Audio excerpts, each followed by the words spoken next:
Madam Speaker, Vice President Biden, members of Congress, and the American people.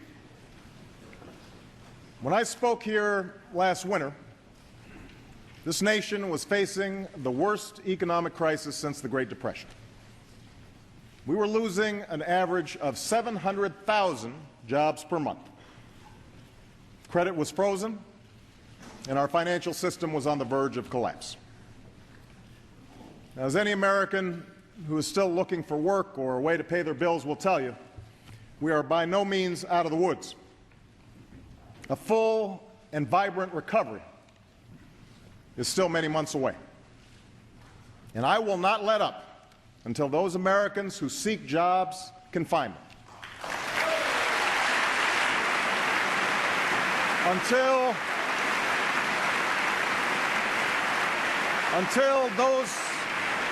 Until those businesses that seek capital and credit can thrive. Until all responsible homeowners can stay in their homes. That is our ultimate goal. But we did not come here just to clean up crises. We came here to build a future. So tonight, I return to speak to all of you about an issue that is central to that future, and that is the issue of health care. I am not the first president to take up this cause, but I am determined to be the last.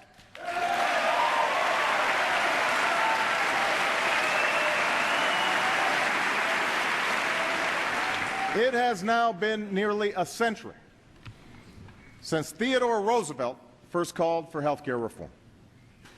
And ever since, nearly every president and Congress, whether Democrat or Republican, has attempted to meet this challenge in some way. A bill for comprehensive health reform was first introduced by John Dingell Sr. in 1943.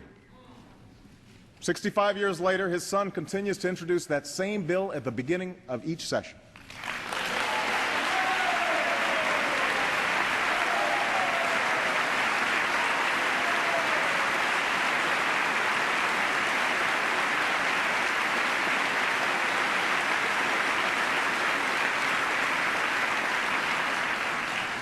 Our collective failure to meet this challenge, year after year, decade after decade, has led us to the breaking point. Everyone understands the extraordinary hardships that are placed on the uninsured, who live every day just one accident or illness away from bankruptcy.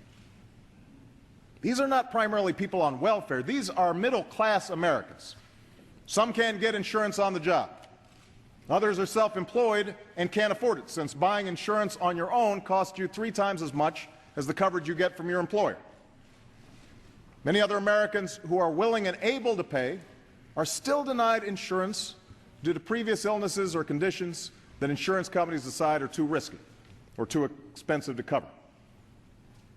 We are the only democracy, the only advanced democracy on earth, the only wealthy nation that allows such hardship for millions of its people. But that is not what this moment calls for. That's not what we came here to do. We did not come to fear the future. We came here to shape it. I still believe we can act, even when it's hard.